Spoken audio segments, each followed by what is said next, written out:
Welcome, everyone. Today we're diving into this intriguing perspective on political systems. The idea that progress doesn't necessarily lead to a capitalist, multi party democracy. Right, it's interesting.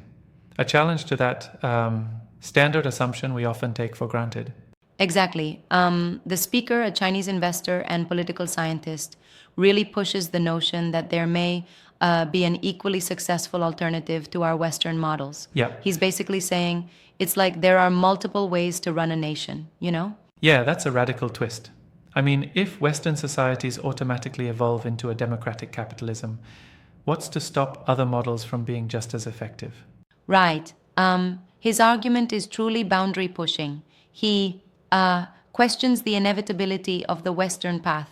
It's like they're suggesting that a more controlled, sometimes centralized approach might yield stability and rapid economic progress. I can see that. But doesn't that really get us thinking about where we balance efficiency with, say, personal freedoms? Yeah, absolutely. He illustrates that the trade off between political freedoms and economic efficiency isn't a one size fits all scenario. Right. He's basically repositioning our view of what political progress really means. That's so true. It almost feels like he's reprogramming the narrative of modern progress. Exactly. And he brings in his personal experience as both an investor and a political thinker. It really adds depth. It's like he's saying, look, the Western idea of gradual evolution into democracy is a choice, not a universal law. Yep. And that totally shifts the perspective. I mean, when you look at it, having a strong central leadership might offer that kind of long-term planning and efficient decision-making. Right, and he argues that by centralizing power, you can mobilize resources in ways a more fractured multi-party system might struggle with. It's a provocative idea, even if it raises some questions. Yeah, exactly. But then again, doesn't that kind of overlook some of the issues like potential restrictions on individual rights? It feels a bit like trading off one set of values for another. True, and that's where his talk really invites debate.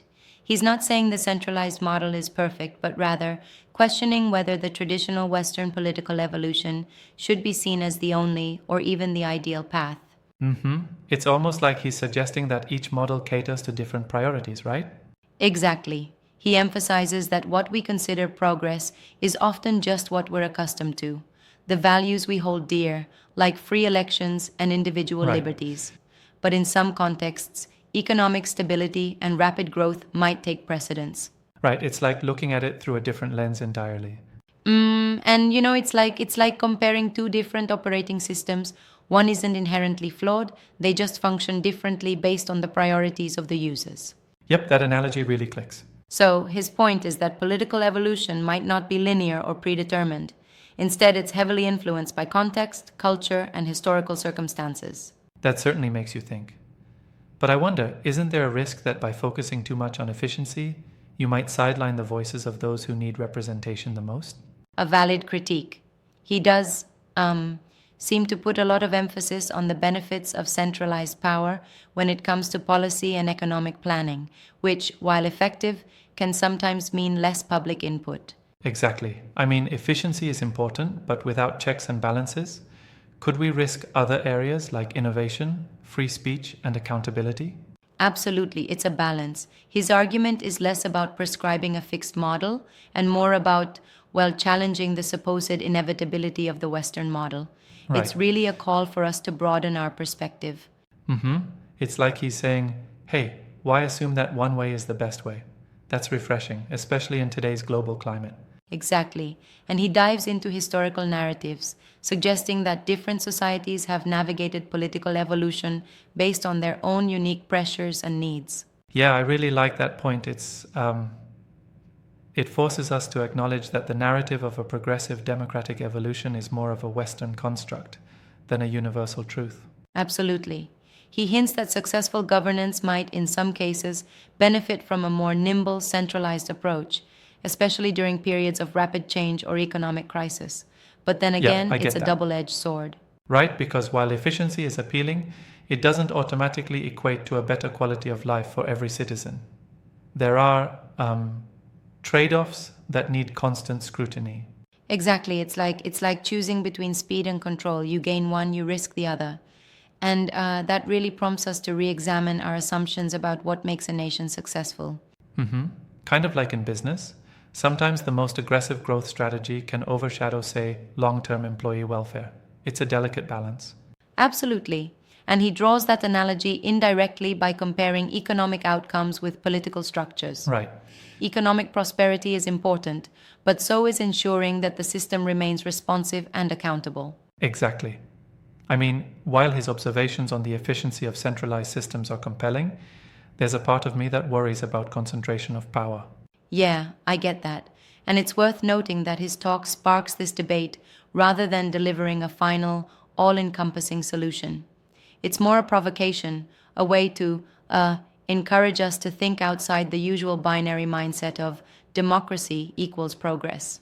Mm-hmm, true. And that's the beauty of the discussion. It opens up alternatives even if we might not agree on every detail. Right. It reminds me a bit of how technological systems can be optimized differently depending on the challenge at hand. Like, sometimes an open source model is best, and other times a more controlled proprietary model works better. Exactly, and that's an interesting analogy. Efficiency versus um, personal freedom parallels some of the debates we see in the tech world, don't they? Mm-hmm. Absolutely. And the talk, while coming from a very specific standpoint, really highlights that there's no one size fits all in governance. It's like you might choose the system that aligns best with your cultural values and immediate needs, rather than blindly accepting a universal ideal. Right. Though I do think one has to be careful about romanticizing any model without a critical look at the possible downsides, like limited accountability or reduced civil liberties.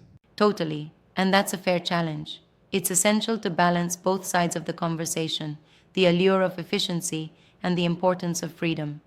The Hmm. talk doesn't offer a perfect answer, but instead invites us to question the defaults, which is its strength.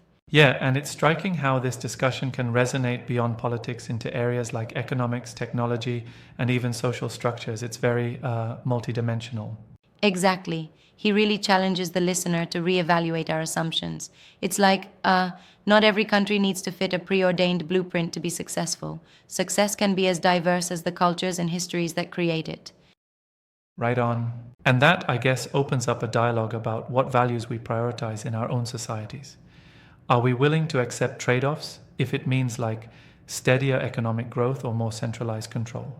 Mm-hmm. Yeah, it's a profound and somewhat unsettling question. It's like it's like challenging the very basis on which many of us have built our ideas of democracy and progress. Right, there's definitely an inherent tension there. I mean, you can admire the efficiency of a system while still questioning its broader human implications. Exactly. And that tension is what fuels ongoing debate in political philosophy. It reminds us that governance, much like technology, constantly evolves and that evolution is rarely linear or predictable. Right. Mm. And by challenging these assumptions, we're essentially forced to think more critically about our own systems and values. Absolutely. And while I might lean toward the benefits of democratic accountability, I do appreciate how his alternative narrative broadens the horizon of what's considered possible in statecraft. Yeah, which is why debates like this remain so compelling. They don't offer a one size fits all answer, but instead invite continued discussion about the trade offs inherent in every system. Exactly, it's a call for a more nuanced conversation.